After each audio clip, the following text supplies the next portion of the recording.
ఓడిద్దాము, ఎన్డీఏని ఓడిద్దామని ఒక దీంతో ఆ గఠబంధన్ ఫామ్ అయింది, వాళ్ళది ఆ అలయన్స్ ఫామ్ అయింది. సో ఎప్పుడైనా సరే డెవలప్మెంట్ మీద, ఒక సంస్కరణల మీద, వాటి మీద పోట్లాడే పార్టీయే విన్ అవుతుంది. కేవలం ఎదుటి పార్టీని ఓడించుదాం అన్న ఒకే ఒక ఉద్దేశంతో మీరు అలయన్స్ ఫామ్ అయితే మళ్ళీ ఇలానే ఓడిపోతాం అన్న దానికి వాళ్ళ రోజు బీహార్ ఎలక్షన్ రిజల్ట్స్ మళ్ళీ ఒక నిదర్శనం ఇవ్వాలి. అది క్లియర్ గా తేటతెల్లమైంది. మళ్ళీ వాళ్ళ ఒక రోజు బీజేపీ ప్లస్ జేడీయూ ఇక్కడ మనం చూసుకుంటే మోడీకి గ్యారంటీతో పాటు నితీష్ కుమార్ గారి సీనియర్ నాయకత్వం, ఆయన ఎప్పటి నుంచో ఒక నిష్ణాతులు, ఎప్పటి నుంచో ఒక సీనియర్ మోస్ట్ లీడర్, ఆయన సీఎం కింద చాలా సార్లు చేస్తున్నారు బీహార్ కి. సో అదంతా కూడా కలిసి వచ్చింది. అండ్ వీళ్ళిద్దరు ఒక సీనియర్ నాయకత్వం ప్లస్ ఒక దేశాన్ని, ప్రపంచాన్ని ఒక నాయకత్వం అంటే ఏంటో చూపించిన, డెఫినేషన్ నేర్పించిన ఒక మోడీ గారు, వీళ్ళిద్దరు కాంబినేషన్ ఎలా ఉంటది, ఎంత సక్సెస్ఫుల్ గా ఉంటది అనేది మళ్ళీ బీహార్ ఎలక్షన్ రిజల్ట్స్ మళ్ళీ ఒకసారి చూపిస్తున్నాయి. బీహార్ ఎలక్షన్స్ లో ప్రజలు వాళ్ళ అదే నమ్మారు. క్లియర్ గా సంస్కరణలు అండ్ స్కీమ్స్ అండ్ మన ఇక్కడ చూసుకుంటే మహిళల ఓటింగ్ టర్న్అవుట్ ఎంత పెరిగిందో ఈసారి, అది కూడా మన స్టాటిస్టిక్స్ చెప్తున్నాయి సార్. బీహార్ ఎలక్షన్స్ లో మహిళలు గానీ, దళితులు గానీ, యూత్ గానీ వీళ్ళందరూ క్లియర్ గా ఇవాళ రోజు ఓటు పర్సెంటేజ్ పెరిగింది బీహార్ ఎలక్షన్స్ లో.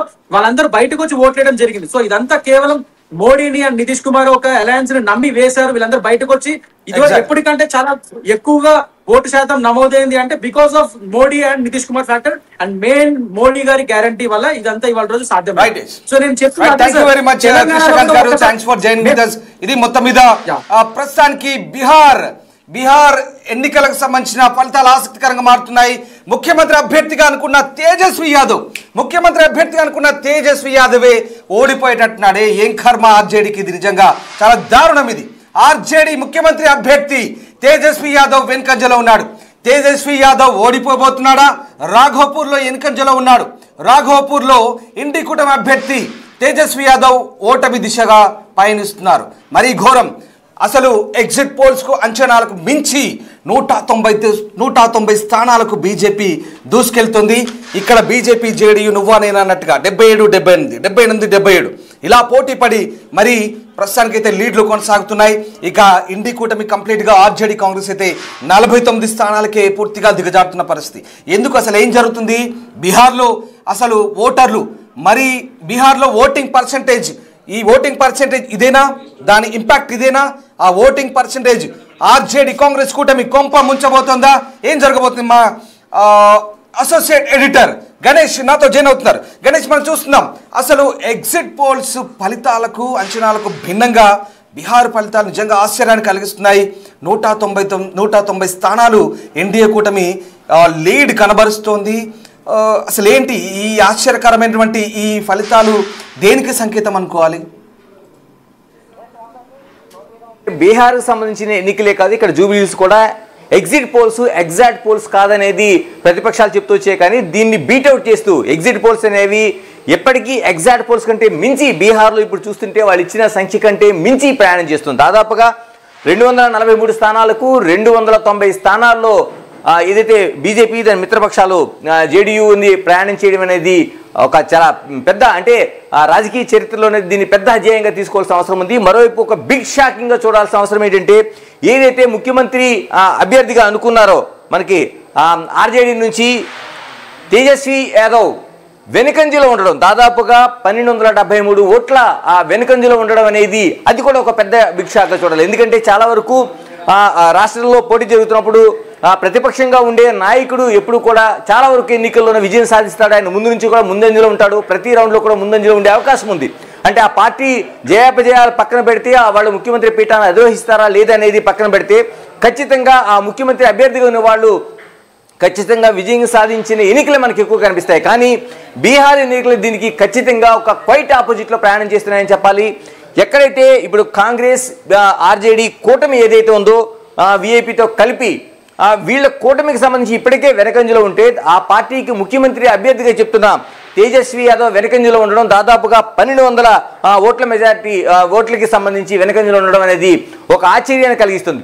టోటల్గా మనం చూసుకుంటే బీహార్లో స్వీప్ అంటే ఒక పూర్తి స్థాయిలో విజయాన్ని చేసుకోవడానికంటే ఇంతకుముందు మ్యాజిక్ ఫిగర్ వస్తుందా అంటే 243 సీట్లు 122 సీట్లు రావడం అనేది ఒక అతిపెద్ద చరిత్రగా మనం చెప్పుకోవడం, దానికంటే ముందు వస్తున్న దాన్ని మనం గణాంకాలు చేస్తూ వచ్చాం. కానీ ఇప్పుడు వస్తుంది అట్లా దాదాపు 190 స్థానాల్లో ఏదైతే బీజేపీ జేడీయూ కూటమి అనేది దూసుకుపోతుందో దీన్ని ఒక ప్రత్యేకంగా రాజకీయ విశ్లేషణలు చూస్తున్న పరిస్థితి మనకి టోటల్గా కనిపిస్తుంది. అంటే కాంగ్రెస్ ఒక చాలా వరకు లీడ్లో, అంటే కాంగ్రెస్ లీడ్లో 15,589 లీడ్లో మనకి కనిపిస్తుంది. అన్అఫీషియల్ దాంట్లోకి సంబంధించి ఇది అంటే ఇది మనకి చూస్తున్నట్లు నేను మాట్లాడుతుంది జూబ్లీ హిల్స్ ఎన్నికలకు సంబంధించి. మనం ప్రధానంగా ఇప్పుడు మాట్లాడుకుంటుంది ఏదైతే బీహార్ ఎన్నికలకు సంబంధించి మాట్లాడుకుంటున్నామో, బీహార్ ఎన్నికల్లోన బీజేపీ జేడీయూ రెండు కూడా నువ్వా నేనన్నట్లుగా ఒక పోటీ అనేది మనకి కనిపిస్తుంది. ఎందుకంటే రెండు పార్టీలు కలిపి ఒక మిత్రపక్షంగా పోటీ చేస్తే ఈ పార్టీలోనే పోటీ వచ్చి దాదాపు 75-76 స్థానాల మధ్య బీజేపీకి జేడీయూకి మధ్య పోటీ జరుగుతుంది. ఏదైతే దానికి ఆపోజిట్లో పోటీ చేస్తున్న కాంగ్రెస్ కూటమి ఏదైతే ఉందో ఆ కాంగ్రెస్ కూటమి సంబంధించి కాంగ్రెస్ ఆర్జేడీ ఈ రెండు కూడా వెనకంజలో ఉండడమే కాదు, ఆ ముఖ్యమంత్రి అభ్యర్థి కూడా వెనకబడే పరిస్థితులు అయితే మనకు కనిపిస్తున్నాయి. స్క్రీన్ అంటే పూర్తి స్థాయిలో అది స్వీప్ చేసే అవకాశాలు మనకి కనిపిస్తున్నాయి.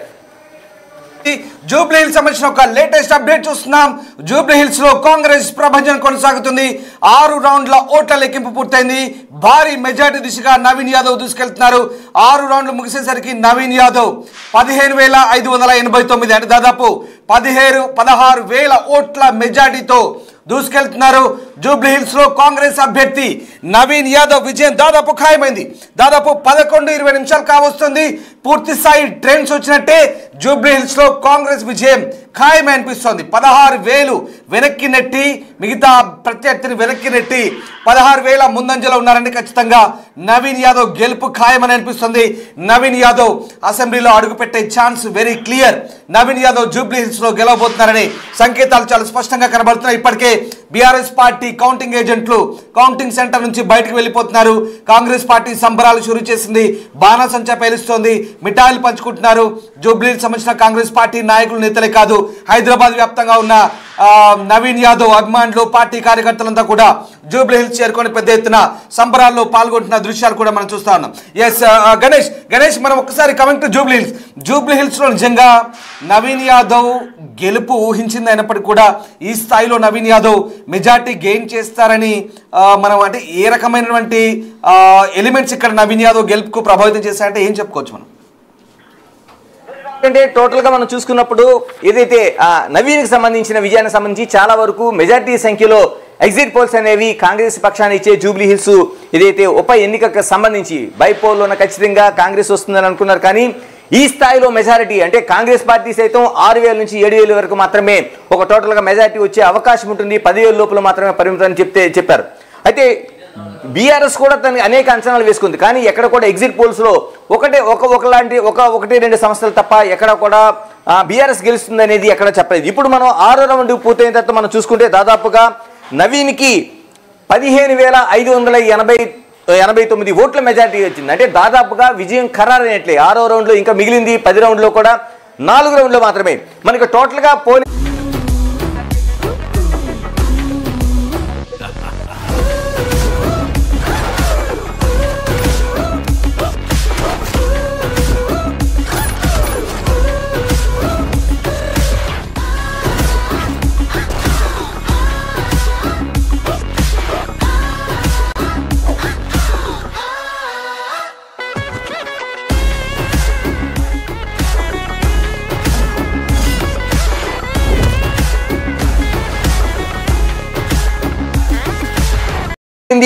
కేవలం ఒక 94,000 మాత్రమే మనకి మిగిలి ఉంది. ఇందులోనే దాదాపుగా 15,000కు పైగా 15,000 అంటే 16,000 దగ్గర 15,589 ఓట్ల మెజార్టీ నవీన్ సాధించారంటే ఇంకా విజయాన్ని ఖరారుగానే చెప్పాలి. ఏదైతే బీఆర్ఎస్ ముందు నుంచి కూడా అంటే 1-2 రోజుల్లోనే ఆ పోలింగ్కి సంబంధించి వాళ్ళ కౌంట్ డౌన్ స్టార్ట్ అయినట్టుగా ఉంది. వాళ్ళ ఓటమిని అంగీకరించినట్టుగా అనేక రూపాయలు మనకు కనిపించింది. సునీత ఆ రోజు చేసిన ఈ నిరసనలు కావచ్చు, తన ఆరోపణలు కావచ్చు, ఇవన్నీ చూసిన తర్వాత ఎక్కడో పోల్ మేనేజ్